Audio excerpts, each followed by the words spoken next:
பிதாவே ஆராதிக்கின்றோம், இயேசுவே ஆர்ப்பரிக்கின்றோம், ஆவியானவரே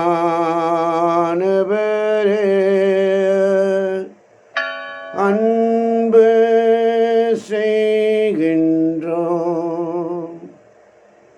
உம்மை அன்பு செய்கின்றோம்.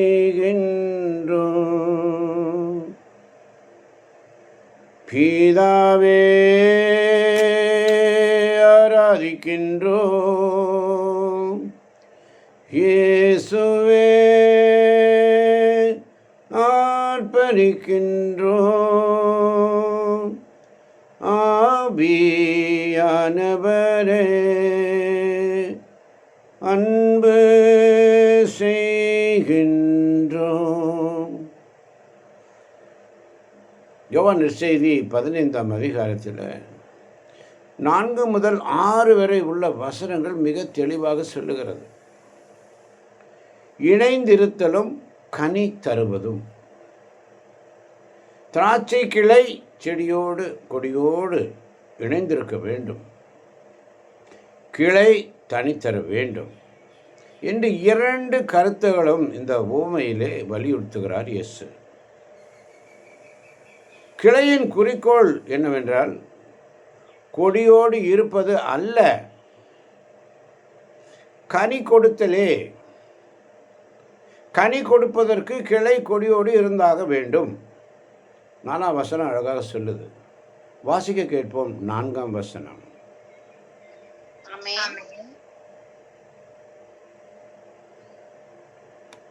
நான் உங்களோடு இணைந்திருப்பது போல் நீங்களும் என்னோடு இணைந்து இருங்கள். நான் உங்களோடு இருப்பது போல நீங்களும் என்னோடு இணைந்திருங்கள். கனி கொடுப்பதற்கு கிளை கொடியோடு இருந்தாக வேண்டும். இவ்வாறு கிளை கொடியோடு இருப்பது ஒரு இன்றியமையாத தேவை. செடி, கிளை. சில பைபிளில் உங்களுக்கு கொடி என்று கொடுக்கப்பட்டிருக்கும், சில பைபிளில் உங்களுக்கு செடி என்று கொடுக்கப்பட்டிருக்கும். அதை குறித்து கவலை இல்லை. செடி, கொடி, கிளைகள் எல்லாம் ஒன்றுதான், இணைந்திருக்க வேண்டும். கொடியோடு இருப்பது ஒரு இன்றியமையாத தேவை, கனி தருவதற்கான தேவை. இது தன்னிலே லட்சியமாகிவிடாது. அதனால தான் 15ஆம் அதிகாரம் 2ஆம் வசனம் மிக அழகாக சொல்லப்பட்டிருக்கிறது. என்னிடம் உள்ள கனி கொடாத கொடிகள் அனைத்தையும் அவர் தரித்து விடுவார். தரித்து விடுவார். கிளை கொடியோடு இருப்பது ஒரு இன்றியமையாத தேவை, கனி தருவதற்கான தேவை. கனி கொடாத கிளைகள் வெட்டி எறியப்படும். இவை இருந்தும் பயனில்லை. கனி கொடாத கிளைகளை வெட்டி எறிவதே கொடிக்கும் நல்லது. இயேசு கனி கொடாத அத்தி மரத்தை கண்டு, இனி நீ கனி கொடுக்கவே மாட்டாய் என்று கூறி அத்திமரம் பட்டுப்போன ஒரு நிகழ்வை நாம் பார்க்கிறோம். மத்தேயு நற்செய்தி 21ஆம் அதிகாரம் 19ஆம் வசனம். மத்தேயு நற்செய்தி 21ஆம் அதிகாரத்தை 21ஆம் அதிகாரம் 19ஆம் வசனத்தில் வாசித்து பாருங்கள். அது நமக்கு நினைவுக்கு வரும். வழியோரத்தில் ஒரு அத்திமரத்தை அவர் கண்டு அதன் அருகில் சென்றார். அதில் இலைகளை தவிர வேறு எதையும் அவர் காணாமல், இனி நீ கனி கொடுக்கவே மாட்டாய் என்று அதை பார்த்து கூறினார். உடனே அந்த அத்திமரம் பட்டு போயிற்று. ஆமென். அவ்வளவுதான். இனிமே நீ கனி கொடுக்க மாட்டாய் என்று சொன்னவுடன் அந்த மரம் பட்டு போயிற்று. அதுதான் நம்முடைய நினைவுக்கு வருகிறது. இந்த ஆழ்ந்த உண்மையை நமக்கு எடுத்து கூறுகிறது. கிளைகளை குறித்து நிற்கின்ற இயேசுவின் சீடர்கள். அல்லேலூயா. இயேசுவின் சீடர்கள் இயேசுவின் சீடர்களும் இயேசுவோடு இணைந்திருந்தால் மட்டும் போதாது. சீடர்கள் இயேசுவோடு இணைந்திருந்தால் போதாது. அது தன்னிலே ஒரு நிறைவான லட்சியம் ஆகிவிடாது. தன்னிலே ஒரு நிறைவான லட்சியம் ஆகிவிடாது. சீடர்கள் கனித்தர வேண்டும். ஆமென். அதாவது அவர்கள் இயேசுவின் சீடர்கள் என்பதை செயலில் காட்ட வேண்டும். உண்மையான இயேசுவின் சீடர்கள் என்பதை செயலில் காட்ட வேண்டும்.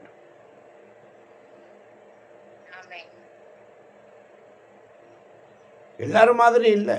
12 சீடர்களை செலக்ட் பண்றார் பை நேம். தாம் விரும்பியவர்களை தன்னிடம் அழைத்தார். அவர் விரும்பி தன் விரும்பியவர்களை தன்னிடம் அழைத்தார். அவர்களுக்கு திருத்தூதர்கள் என்று பெயரிட்டார். அவர்கள் இயேசுவோடு இருக்கவும், நற்செய்தி பறைசாற்றவும், பேய்களை ஓட்டவும் அதிகாரம் கொடுத்தார். அந்த அதிகாரம் நமக்கு கொடுக்கப்பட்டிருக்கிறது. ஆனால் நம்முடைய நிலைமை என்ன? கனித்தருகிற பிள்ளைகளாக இருக்கிறோமா? கனித்தருகிறோமா? ஆதாம் ஏவாள் ஏதேன் தோட்டத்திலே சுகபோகமாக வாழ்ந்து கொண்டிருந்தார்கள். ஆனால் பசாசானவன் அழகை குறித்து, அழகாக இருக்கிற அந்த மரத்தை குறித்து, பார்ப்பதற்கு அழகாகவும் சுவைப்பதற்கு இனிமையாகவும் இருக்கிற அந்த மரத்தை பார்த்து அழகை காட்டி ஏவாளை ஏமாற்றுகிறான். ஏவாள் அழகுக்காக ஏமாந்து போகிறாள். அவள் ஏமாந்து போனது மட்டுமல்ல, பசாசு தந்திரமாக பெண்களை வைத்து சூழ்ச்சி செய்கிறான். இன்னைக்கு எல்லாம் பார்த்தீங்கன்னா உலகத்தில் அட்வர்டைஸ்மெண்ட் இருந்துச்சுன்னா அங்கே டேஞ்சர். பசாசு ஏவாளை ஏமாற்றினான், வஞ்சகமாக ஏமாற்றினான். சுகத்தை காட்டுகிறான், அழகை காட்டுகிறான்.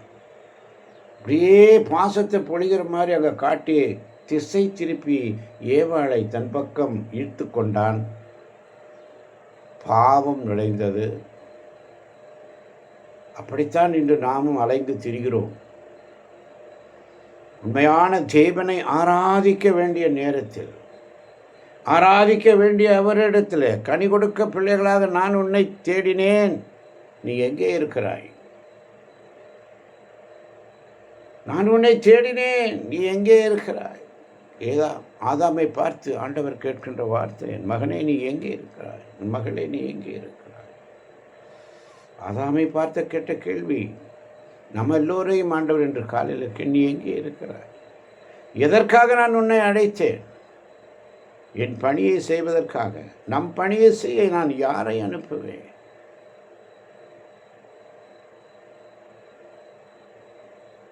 நிறைவுகள் வரும் பொழுது குறைவுகள் மாறும். ஆண்டவர் மாற்றுவார். நமக்கு கொடுத்த ஊழியம், சீடர்கள் என்று சொல்லி நின்னா பத்தாது. இயேசுவோடு இணைந்திருந்தால் மட்டும் போதாது. தன்னிலே ஒரு நிறைவான லட்சியம் ஆகிவிடாது. சீடர்கள் கனித்தர வேண்டும் என்பதை இயேசு விரும்புகிறார். அல்லேலூயா. அல்லேலூயா. இயேசுவின் சீடர்கள் என்பதை செயலில் காட்ட வேண்டும். ஆமென். அதனால தான் நீங்கள் கனி தந்து என் சீடராய் இருப்பதை என் தந்தைக்கு மாட்சி. மத்தேயு நற்செய்தி 15ஆம் அதிகாரம் 8ஆம் வசனத்தை, மத்தேயு நற்செய்தி 15ஆம் அதிகாரம் 8ஆம் வசனம். ஆமென். அவர் இம்மக்கள் உதட்டினால் என்னை போற்றுகின்றனர். அவர் இம்மக்கள் உதட்டினால் என்னை போற்றுகின்றனர். இவர்கள் உள்ளமோ என்னை விட்டு வெகு தொலைவில் இருக்கிறது. என்னை விட்டு வெகு தொலைவில் இருக்கிறது. ஆமென். ஆமென். ஒருமுறை கூட வாசிக்கலாம். ஆமென். அவர் இம்மக்கள் உதட்டினால் என்னை போற்றுகின்றனர். இவர்கள் உள்ளமோ என்னை விட்டு வெகு தொலைவில் இருக்கிறது. ஆமென். உதட்டினால் கடமைக்கு ஃபார்மாலிட்டி அல்ல, ஆண்டவர் அதை அருவருக்கிறார். நேற்று காலையில் தூய கோலத்தோடு நாம் சுதிக்க வேண்டும். தூய கோலம், பரிசுத்த உள்ளத்தோடு, உடலில் சுத்தம், உள்ளம் சுத்தம், ஆத்ம சுத்தம், அந்த பரிசுத்தத்தோடு ஆண்டவர் சமூகத்தில் வரணும், கனித்தரணும். நீங்கள் கனித்தந்து என் சீடராய் இருப்பது என் தந்தைக்கு மாட்சி. ஆமன் பாந்தவர்களே, 12 முதல் 17 வரை உள்ள வசனங்களை வாசிக்கும் பொழுது நான் வாசிக்கிறேன்.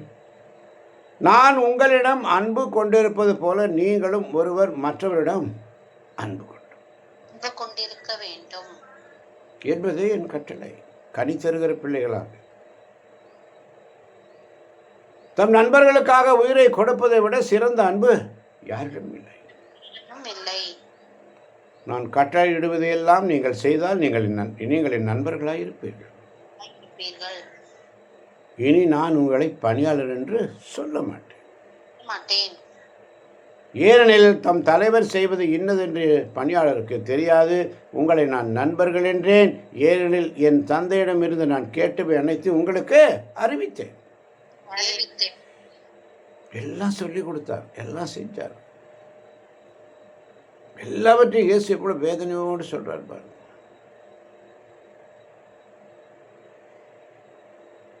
என் தந்தையிடமிருந்து நான் கேட்டவை அனைத்தையும் உங்களுக்கு அறிவித்தேன். நீங்கள் என்னை தேர்ந்து கொள்ளவில்லை, நான் தான் உங்களை தேர்ந்து கொண்டேன். நீங்கள் கனி தரவும், நீங்கள் தரும் கனி நிலைத்திருக்கவும். ஒரு நாள் பத்தாது, ஒவ்வொரு நாளும் அவருடைய சமூகத்தில் உண்மையாக இருக்கணும், நேர்மையாக இருக்கணும். கடமைக்காக வேண்டாம். உண்மையான பங்காளி ப்ராப்பர்ட்டி, உரிமை சொத்து. நாம் அவருடைய உடலின் உறுப்புகளாக இருக்கிறோம், மறந்துவிட வேண்டாம். கனித்தரும் பிள்ளைகளாக ஆண்டவர் என்று நம்மை விரும்புகிறார். நீங்கள் என்னை தேர்ந்து கொள்ளவில்லை, நான் தான் உங்களை தேர்ந்து கொண்டேன். நீங்கள் கனி தரவும், நீங்கள் தரும் கனி நிலைத்திருக்கவும் உங்களை ஏற்படுத்தினேன். நீங்கள் கனி தரவும், நீங்கள் தரும் கனி நிலைத்திருக்கவும் உங்களை ஏற்படுத்தினேன். யார? உன்னையும் என்னையும் பார்த்து ஆண்டவர் சொல்கிற வார்த்தை. வேத வாசிப்பில் வாசித்து விட்டு போகிறோம். சொன்னார், செய்தார், என்றார். இது உனக்கும் எனக்கும் அருளப்படுகின்ற இறை வார்த்தை. இன்றைய காலை கட்டுகிறேன். நம்முடைய வேத வாசிப்பில் அப்படித்தான் எடுத்துக்கொள்ளும். என்றார், சொன்னார், செய்தார், அவர்களுக்கு கூறினார். நமக்கென்ன? நீங்கள் கனி தரவும், என் பெயரால் தந்தையிடம் கேட்பதெல்லாம் அவர் உங்களுக்கு கொடுப்பார் என்ற வாக்குத்தத்தம். நீங்கள் தரும் கனி நிலைத்திருக்கவும் உங்களை ஏற்படுத்தினேன். அதனால தான் சொல்கிறார் ஆண்டவர், என்னோடு இணைந்திராதவர் கொடியை போல தரித்து எறியப்பட்டு உலர்ந்து போவார். ஆண்டவரோடு இணைந்திருந்து.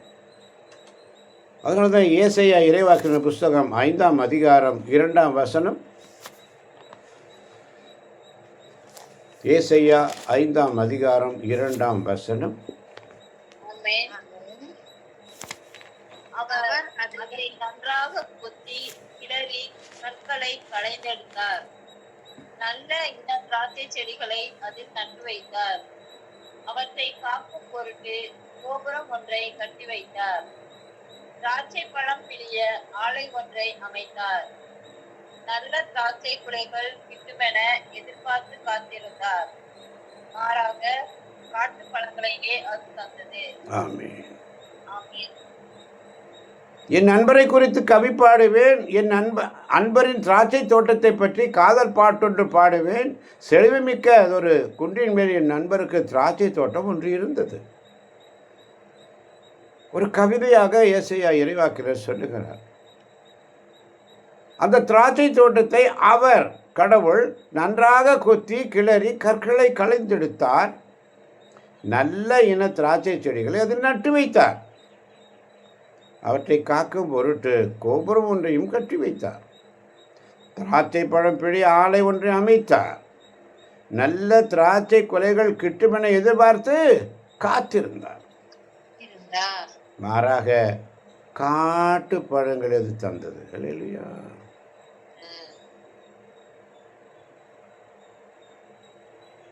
அதனால தான் 4ஆம் வசனத்தில் அழகாக சொல்கிறார் பாருங்க, என் திராட்சை தோட்டத்திற்கு செய்யாது நான் விட்டு விட்டதும் இனி செய்யக்கூடியதும் ஏதும் உண்டோ?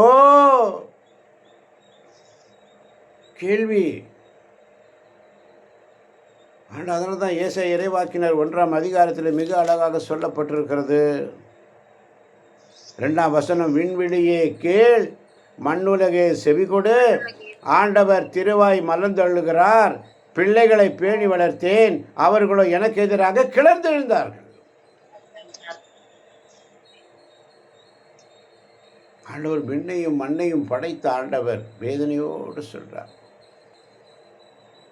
பிள்ளைகளை பேணி வளர்த்தேன், அவர்களோ எனக்கு எதிராக கிளர்ந்தெழுந்தார்கள். அதுதான் 3ஆம் வசனத்தில், காளை தன் உடைமையாளனை அறிந்து கொள்கிறது, கழுதை தன் தலைவன் தனக்கு தீனி போடும் இடத்தை தெரிந்து கொள்கிறது, ஆனால் இஸ்ரேலோ என்னை அறிந்து கொள்ளவில்லை, என் மக்களோ என்னை புரிந்து கொள்ளவில்லை. எவ்வளவு வேதனை நிறைந்தது. அதனால தான் இங்கே யோவான் நற்செய்தியிலே கனி தரணும், சீடர்களாய் இருப்பது அல்ல, சீடர்களாய் இருப்பது அல்ல, செயல் வழியிலே கனி. இன்னைக்கு ஆண்டவர் நம்ம இடத்துல எதிர்பார்ப்பது கனி தருகின்ற பிள்ளைகள், கனி தருணம். அதனால தான் 4ஆம் வசனம் சொல்கிறார் பாருங்க, வாசிக்கலாம் 4ஆம் வசனத்தை யாராவது ஒருவர் உரத்த குரலில். ஆமென். ஐயோ, பாவம் நிறைந்த மக்களினம் இது, அநீதி செய்வோரின் கூட்டம் இது, தீச்செயல் புரிவோரின் வழிமரபு இது, கேடுகெட்ட மக்கள் இவர்கள், ஆண்டவரை புறக்கணித்து விட்டார்கள், இஸ்ரேலின் தூயவரை அவமதித்து விட்டார்கள், அவருக்கு அந்நியராய் ஆகிவிட்டார்கள். ஆமென். ஆமென். வேதம் அழகாக சொல்லுகிறது, ஆண்டவரை புறக்கணித்து விட்டார்கள், இஸ்ரேலின் தூயவரை அவமதித்து விட்டார்கள், அவருக்கு அந்நியராகி விட்டார்கள். அதனால தான் 5ஆம் வசனத்தில் இன்னும் அழகாக சொல்ற, நீங்கள் ஏன் தொடர்ந்து வன்முறையில் ஈடுபடுகிறீர்கள்? என் கையால் பட்ட அடி போதாதா? உங்கள் தலையெல்லாம் வடுக்கள், இதயமெல்லாம் தளர்ச்சி. உள்ளங்கால் முதல் உச்சம் தலைவரை உங்கள் உடலில் நலமே இல்லை, ஆனால் காயங்கள் கன்றி போன வடுக்கள், சீழ்வடியும் புண்களே நிறைந்துள்ளன. அங்கே சீல் பிதுக்கப்படவில்லை, கட்டு போடப்படவில்லை, எண்ணெய் பூசி புண் ஆற்றப்படவும் இல்லை. அல்லேலூயா. ஆண்டவர் நம்மிடத்தில் எதிர்பார்ப்பது என்ன? ஆண்டவர் நம்மிடத்தில் எதிர்பார்ப்பது என்ன? என் மகனே, என் மகளே, என் சகோதரனே, சகோதரியே,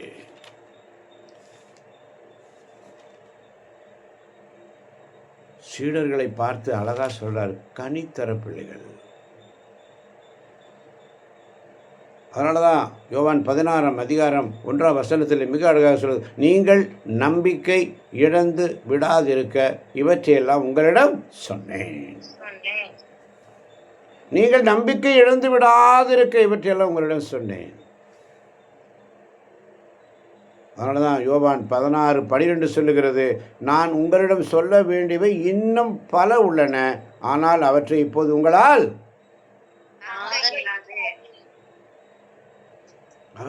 தாங்க முடியாது.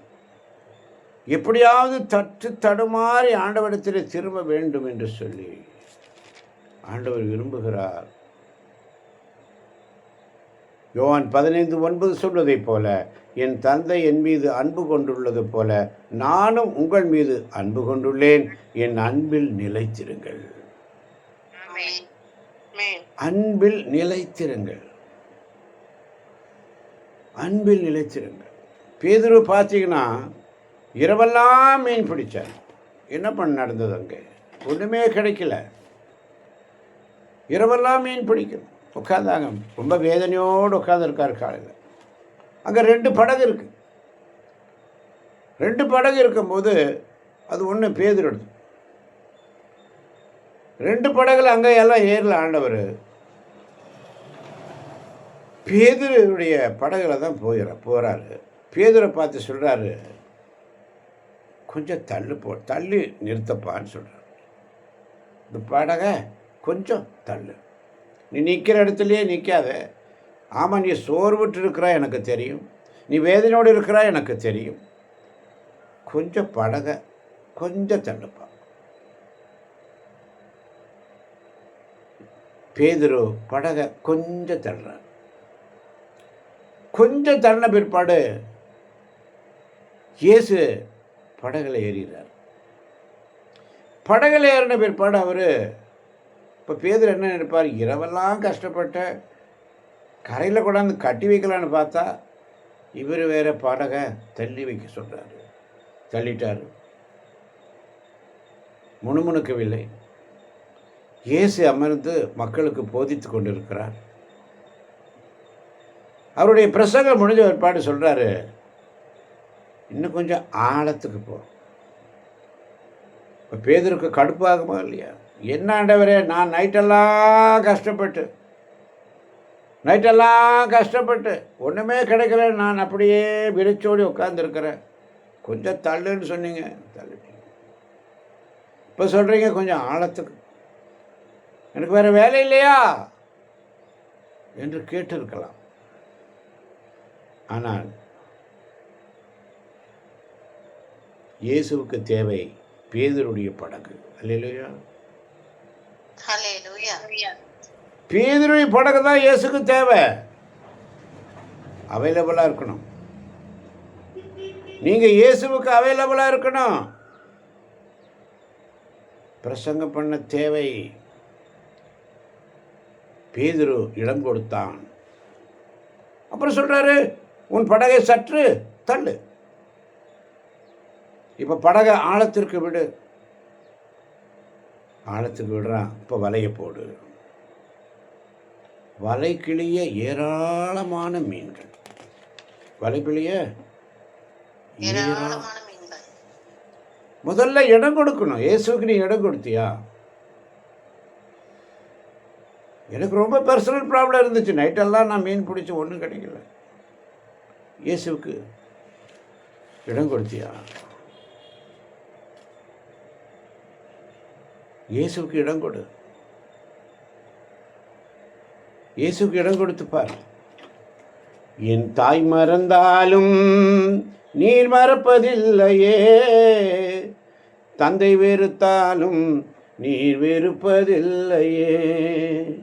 என் தாய் மறந்தாலும் நீர் மறப்பதில்லையே,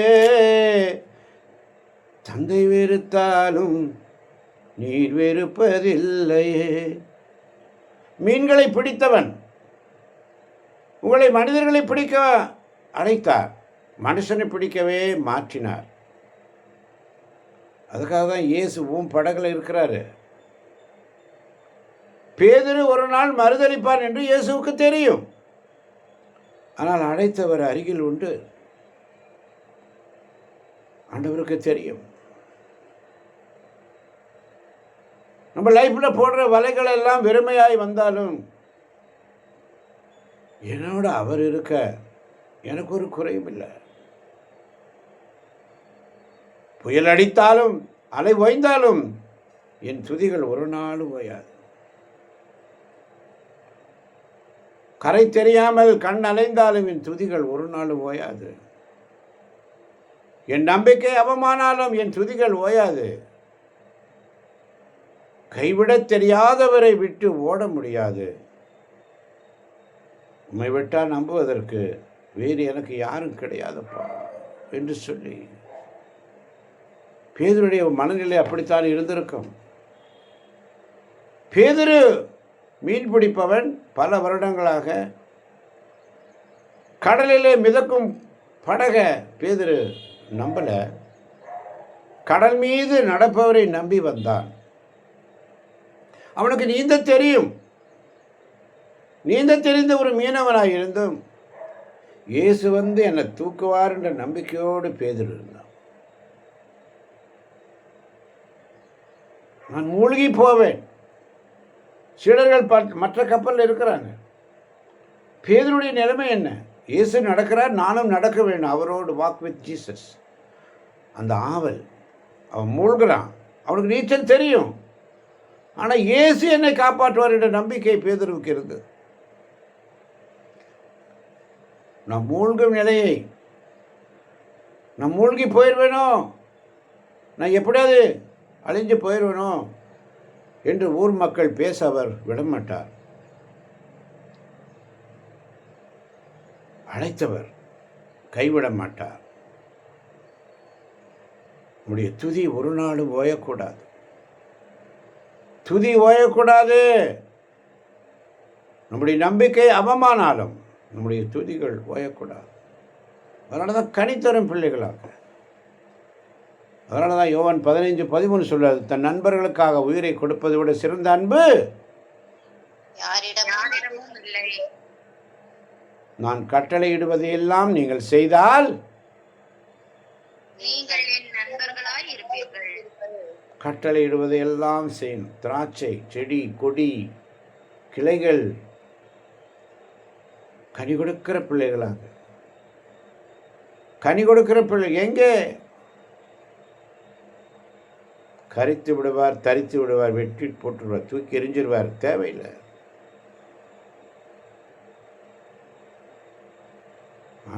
ஆண்டவருக்காக ஊழியம் செய்ய வந்துட்டா உலகம் வெறுக்கும். யோவான் 15:18 சொல்லும், உலகம் உங்களை வெறுக்கிறது என்றால் அது உங்களை வெறுக்கும் முன்னே என்னை வெறுத்தது என்பதை தெரிந்து கொள்ளுங்கள். உலகம் வெறுக்கும். ஆசா வாசங்களை காட்டி உங்களை அன்பு செய்வதைப் போல், அரவணைப்பதைப் போல் அப்படியே காட்டி ஊழியத்திலிருந்து விலக்கி விடுவான். ஏமாந்து போகாதே. அவருக்கு ஊழியம் செய்கிறது அவனுக்கு எப்படா டாக்டிஸாக மனுஷனை திசை திருப்ப முடியும் அவன் மாற்றுவான். தலைவர் வந்து பார்க்கும்பொழுது அந்த பணியை செய்து கொண்டிருப்பவரே அப்பணியாள். கனிதருகிற பிள்ளைகள். தலைவர் வந்து பார்க்கும்போது லூக்கா 12 மிக அழகாக வாசிக்கிறோம்.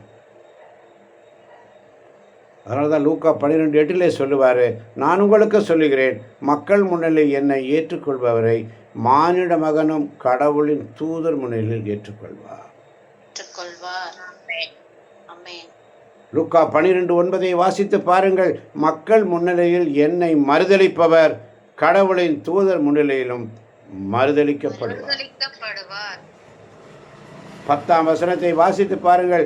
மானிட மகனுக்கு எதிராக ஏதாவது ஒரு வார்த்தை சொல்லிவிட்டவரும் மன்னிக்கப்படுவார். ஆனால் தூய ஆவியாரை பழித்துரைப்பவர் மன்னிப்பு பெற மாட்டார். மறந்து போக வேண்டாம் என்பார்களே. அதனால தான் லூக்கா 12:46 சொல்லுது, அப்பணியால் எதிர்பாராத நாளில் அறியாத நேரத்தில் அவனுடைய தலைவர் வந்து அவனை கொடுமையாக தண்டித்து நம்பிக்கை துரோகிக்குள்ள உரிய இடத்திற்கு தள்ளுவார். இது பலமுறை ஆண்டவர் நமக்கு உணர்த்தி இருக்கிறார். லூக்கா 12:43 வாசித்து பாருங்கள். தலைவர் வந்து பார்க்கும் பொழுது தன் பணியை செய்து கொண்டிருப்பவரே அப்பணியார். அவர் பேறு பெற்றவர். 44ஆம் வசனம் சொல்லுகிறது, அவரை தம் உடைமைக்கெல்லாம் அதிகாரியாக அமர்த்துவார் என உண்மையாக உங்களுக்கு சொல்லுகிறேன். 45ஆம் வசனம், ஆனால் அதே பணியால் தன் தலைவர் வர காலம் தாழ்த்துவார் என தன் உள்ளத்தில் சொல்லிக்கொண்டு ஆண் பெண் பணியாளர்கள் அனைவரையும் அடிக்கவும் மயக்கமுற உண்ணவும் குடிக்கவும் தொடங்கினான் எனில் அப்பணியாளன் எதிர்பாராத நாளில்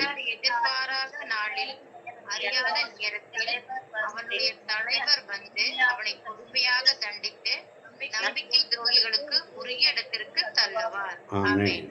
47ஆம் வசனம் இன்னழகா சொல்லும், தன் தலைவரின் விருப்பத்தை அறிந்திருந்தும் ஆயத்தமின்றியும் அவர் விருப்பப்படி செயல்படாமல் இருக்கும் பணியால் நன்றாக அடிப்படுவார்.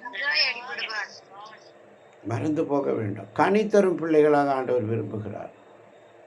கனி தர வேண்டும். கனியை ஒவ்வொரு நாளும் எதிர்பார்க்க, not only a day but every day.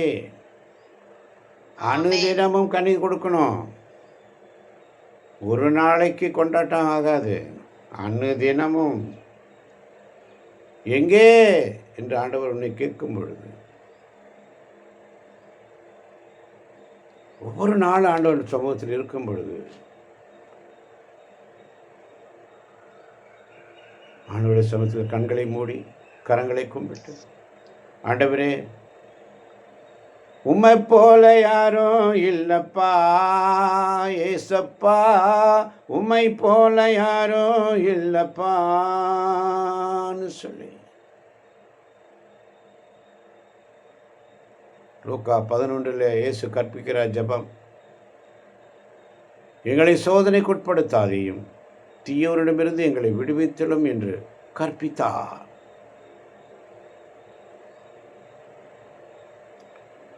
எங்களை சோதனைக்கு உட்படுத்தாதேயும் தீயோரிடமிருந்து எங்களை விடுவித்தலும் என்று கற்பித்தார். பசாசுடைய சூழ்ச்சிகளில் விழுந்துராதே, அதிகாரத்தை கொடுத்திருக்கிறார்.